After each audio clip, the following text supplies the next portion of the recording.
नमस्ते, मेरा नाम है धर्मेंद्र और आप देख रहे हैं एएसएम न्यूज। अभी हम मौजूद हैं रानी लक्ष्मीबाई पार्क में और एक ग्रुप था जो यहाँ कुछ डिस्कशन कर रहा था। जानकारी हमें मिली कि ये लोग दिव्यांगों के लिए काम करते हैं, एक शाखा चलाते हैं। उसके बारे में हम लोग चर्चा करेंगे कि वो शाखा किस रूप से काम करती है और इस समय जो यहाँ चर्चा हो रही थी वो चर्चा क्या हो रही थी। सर, पहले मैं आपके परिचय से मैं शुरू करना चाहता हूँ। आप कोशिश करें कि आप हमें सामान से अपना परिचय दें और इसके बाद संस्था के बारे में बताएं। नमस्कार, मैं डॉक्टर सुरेंद्र विक्रम गोस्वामी जी। सक्षम महानगर प्रमुख का मुझको दायित्व मिला है। सक्षम एक राष्ट्रीय स्वयंसेवक संघ की आनुषंगिक शाखा है जो कि 2008 से पूरे देश भर में इसकी इकाइयां काम कर रही हैं और ये 21 तरीके की जो दिव्यांग जन हैं, जो श्रेणियां हैं, जो बीमारियां हैं, उस पर हम लोग काम करते हैं। जैसे हमारे यहाँ कुष्ठ बाधित प्रकोष्ठ भी है। इस तरीके से 7 प्रकोष्ठों में हम लोगों ने इसको बांटा है। कुष्ठ बाधित है, आँख से रिलेटेड है, कान से रिलेटेड है, मानसिक जो विकलांग बच्चे हैं उससे रिलेटेड है, ब्लड से रिलेटेड है। तो जहाँ पर इन चीज़ों की आवश्यकता होती है, हमारी संस्था समय समय पे लोगों की, विकलांग लोगों की मदद करती है, दिव्यांग लोगों की मदद करती है।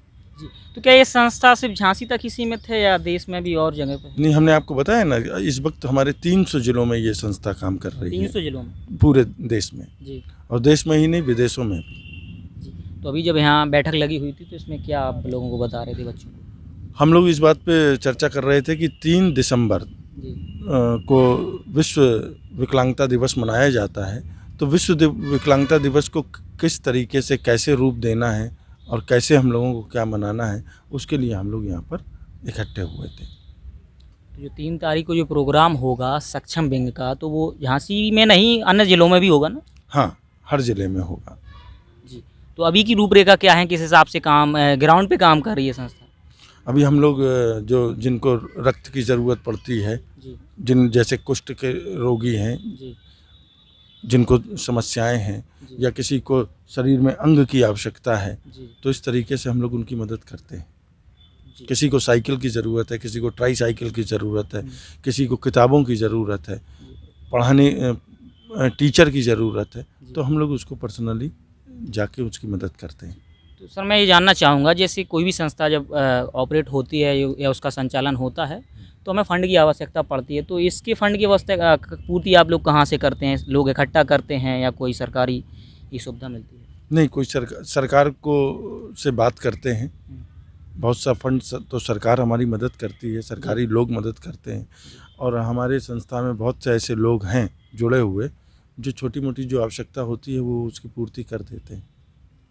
एक तरीके से जो समाज में जो कुशल लोग हैं वो लोग उपलब्ध कराते हैं। बिल्कुल कराते हैं, बिल्कुल कराते हैं। जी मैम, आप किस पद पे हैं इस संस्था में, क्या देख रहे हैं? जी नमस्कार, मैं डॉक्टर मिली भट्ट स्वामी विवेकानंद महाविद्यालय में प्रवक्ता के रूप में कार्य करती हूँ और पिछले 2-3 सालों से मैं सक्षम ग्रुप से जुड़ी हुई हूँ और महिला प्रकोष्ठ का कार्यभार मुझे दिया गया है।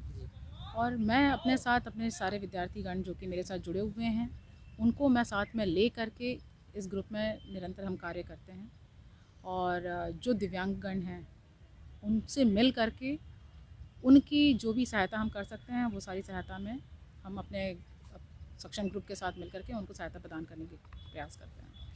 आज के समय क्या है कि यूथ एक अलग दिशा में जा रहा है, कि कितने बहुत मुश्किल होता होगा उनको जोड़ना, कैसे आप हैंडल करते हैं? ऐसा नहीं है जी, कोई ज़बरदस्ती नहीं है जी। हर व्यक्ति का जो ऊपर का खाना, जिसको हम मन बोलते हैं, मस्तिष्क बोलते हैं, भगवान ने अलग अलग बनाया है।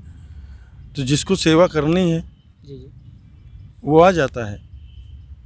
तो ये तो मन की इच्छा की बात है कि हमको कब, कहाँ और कैसे काम करना है। कोई किसी के ऊपर प्रेशर नहीं है कि नहीं आइए और इस संगठन में काम कीजिए। ये तो ईश्वरीय कार्य है। जिसको ईश्वर का कार्य करना होगा, ईश्वर उसको प्रेरणा देता है और वो इस संगठन में कार्य करता है। जी। और मैं अब आपसे ये जानना चाहता हूँ कि अब आप झांसी वासियों के लिए क्या संदेश देना चाहते हैं जो 3 तारीख को आपका कार्यक्रम है? किस लोगों को आमंत्रित करना चाहते हैं, जागरूक करना चाहते हैं? झांसी वासियों को हमारे संगठन की तरफ से यही संदेश है कि जो हमारे दिव्यांगजन हैं उनको किसी अलग रूप में न देखें। उनको इस समाज में वही वरीयता मिले जो सबको एक साथ मिल रही है। उनको समदृष्टि मिले, उनको सम क्षमतावान बनाया जाए और उनकी हर स्तर पे उन लोगों की मदद करी जाए, जिससे कि वो लोग सब सामर्थ्य हो सकें और एक जो समाज में उनके साथ जो भेदभाव हो रहा है, उस भेदभाव की जो ये दीवार है, इसको तोड़ के और समदृष्टि का भाव आए। बस यही हमारे सक्षम का संकल्प है और यही हमारे सक्षम का भाव भी है। आप सुन रहे थे सक्षम संस्था के ये पदाधिकारियों को, और आप इससे संबंधित कुछ पूछना चाहते हैं तो आप कमेंट करके आप हमसे पूछ सकते हैं। और 3 तारीख जो उन्होंने कार्यक्रम के बारे में बताया है, आप जुड़ना चाहते हैं तो आप जुड़ जाइए। सोशल मीडिया के द्वारा आप इन्फॉर्मेशन मिल ही जाती है सबको। तो अब हम मिलते हैं अगले कार्यक्रम में, और तब तक के लिए विदा लेते हैं। मेरा नाम है धर्मेंद्र और कैमरे के पीछे हैं गौरव और ऋषभ। धन्यवाद।